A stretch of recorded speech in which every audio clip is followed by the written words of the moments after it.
अफसोस है जिस कौम का, जिस उम्मत का नबी इतना पावरफुल, उनके थूक से बीमार शिफा पा जाए।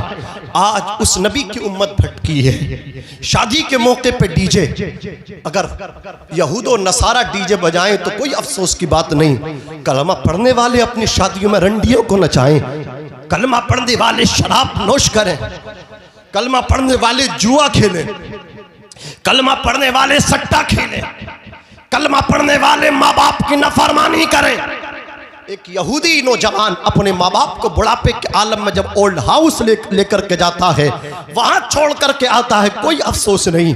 अफसोस उस वक्त होता है जब एक कलमा पढ़ने वाला, एक कुरान को मानने वाला, मुस्तफा की मोहब्बत का दम भरने वाला जब बाप के सामने से रोटी की डलिया उठाता है, उस वक्त अफसोस होता है। जी बेशक। जब बीबी की बातों में आकर के माँ को धक्का देता है, तब इंसानियत शर्मसार होती है। जी बेशक बेशक। जब मुसलमानों की शादियों में डीजे आम होता है, वहीं पे उसकी बहन, वहीं पे उसकी माँ, वहीं पे नौजवान गड्डी बिखेरता नजर आता है, उस वक्त इंसानियत शर्मसार होती है।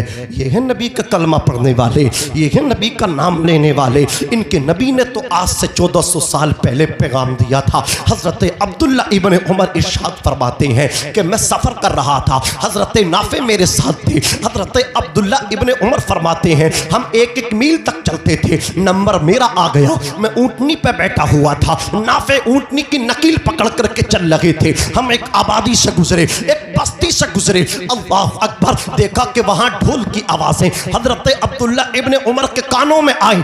डीजे जिसको हम कहते हैं, अरे डीजे, जब डीजे होता तो चंद चीजों का मुजस्समे का नाम डीजे कहा जाता है। उसमें ढोल भी होता है, उसमें रक्स भी होता है, उसमें गाना भी होता है, दुनिया भर की खुराफात उस डीजे के अंदर होती है। अल्लाह अकबर, ढोल बज रहा था। हजरत अब्दुल्ला इब्ने उमर के बेटे ने अपने पोरुओं को अपने कानों में डाल लिया, कान बंद कर लिए, अल्लाह, कान बंद किए, चलते रहे। सफर किया था, अल्लाह अकबर, नाफे नकील पकड़ के चलते रहे। हजरत अब्दुल्ला इब्ने उमर ने इरशाद फरमाया, नाफे बताओ कि अब ढोल की आवाज़ आ रही है। हजरत नाफे ने कहा था, उमर के बेटे अब्दुल्ला, आवाज़ आना ख़त्म हो गई। हजरत अब्दुल्ला इब्ने उमर ने कानों से अल्लाह अकबर अपने पोरुओं को निकाल लिया। हजरत नाफे ने कहा, आप इतनी इससे मतलब क्या मुखालफत करते हैं? अल्लाह अकबर, आप इससे मतलब क्या है, इतना मतलब क्या है, इज़ारे बेजारी करते हैं, आप इस गाने से इतनी नफरत करते हैं,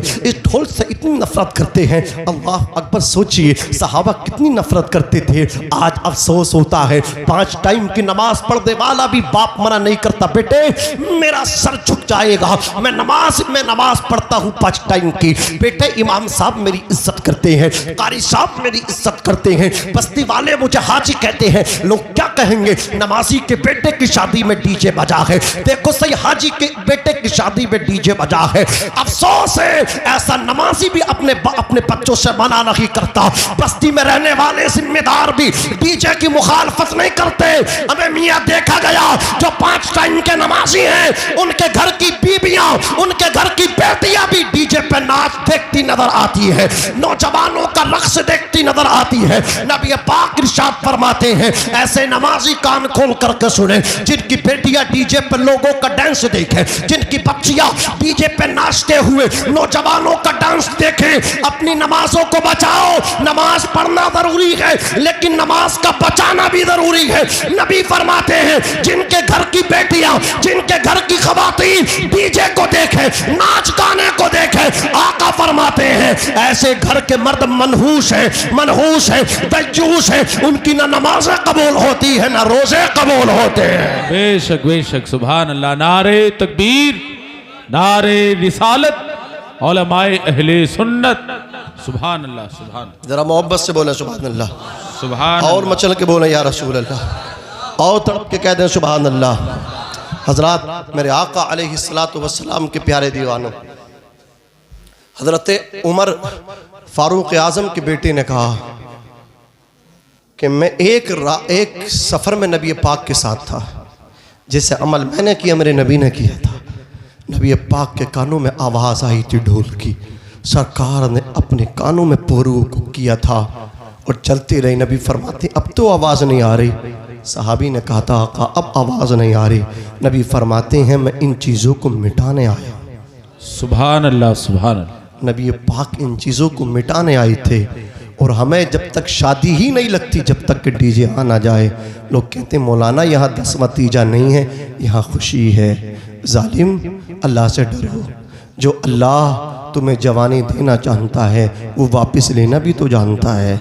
कितने जवानों को हमने जवानी में मरते देखा है, कितने जवानों को देखा है कि अल्लाह अकबर वो आगे न बढ़ सके, घर से निकले थे खिंचतन के, पता चला कि जो अभी निकला था अब उसकी लाश आ रही है, उसकी नाश वापस आ रही है। अब सोचो तो सही क्या बीतती है उन माँ बाप के सीनों पे जिनके जवान बेटे अल्लाह अकबर माँ बाप को छोड़ के चले जाते हैं। ज़ालिमों, अल्लाह अल्लाह को याद करो, अपने नबी को याद करो। नबी पाक अलैहिस्सलातु वस्सलाम रातों रात हमारी आपकी खातिर रोते थे, यहाँ तक कि सरकार पैदा हुए थे हम गुनाहगारों को याद कर रहे थे। सरकार अल्लाह अकबर जवानी के आलम में पहुँचे थे, हमें याद करते थे। हमें हद हो गई नबी के प्यार की। अल्लाह के रसूल जब अपनी कब्र में पहुँचे थे, हज़रत कुसुम इब्ने अब्बास फरमाते हैं मैंने आका के चेहरे से कफन हटाया तो सरकार के होठ हिल लगे थे। आका करीम आवाज़ दे रहे थे, अर्ज़ कर रहे थे या अल्लाह रब्बिग़फिर लि उम्मती फ़इन्नहुम ला यालमून। ए अल्लाह मेरी उम्मत को बख्श दे, ए अल्लाह मेरी उम्मत को बख्श दे। नबी अपनी तुरबत में है, नबी अपने मज़ार में लेटे हैं, उम्मत की मग़फ़िरत की दुआएं कर रहे हैं। आज उम्मत उस नबी की शरीयत का जनाजा निकालती है, आज उम्मत उस नबी की सुन्नतों का कत्ल करती है। अल्लाह अकबर, नबी को तकलीफ़ पहुँचाने वालों, नबी को तकलीफ़ देने वालों, याद रखना जो जिसकी शादी में डीजे का एहतमाम होता है वो अपने आका को तकलीफ़ देता है। और वो खुश नसीब है जिनकी शादियों में अल्लाह के रसूल का जिक्र होता है, मुस्तफ़ा की सुन्नतों को बयान किया जाता है, उनसे अल्लाह के रसूल खुश हो जाया करते हैं। तवज्जो करना अज़ीज़ान मिल्लत इस्लामिया, मेरे आका अलैहिस्सलातु वस्सलाम के प्यारे दीवानों, वो कौन सा शख्स है दुनिया के अंदर जिसने सबसे पहले गरीबों के साथ में आवाज़ उठाई थी? सबसे पहले गरीबों का साथ देने के लिए आवाज़ बुलंद करने वाले का नाम मेरे आका अलैहिस्सलातु वस्सलाम के प्यारे दीवानों तुम्हारे नबी का नाम है।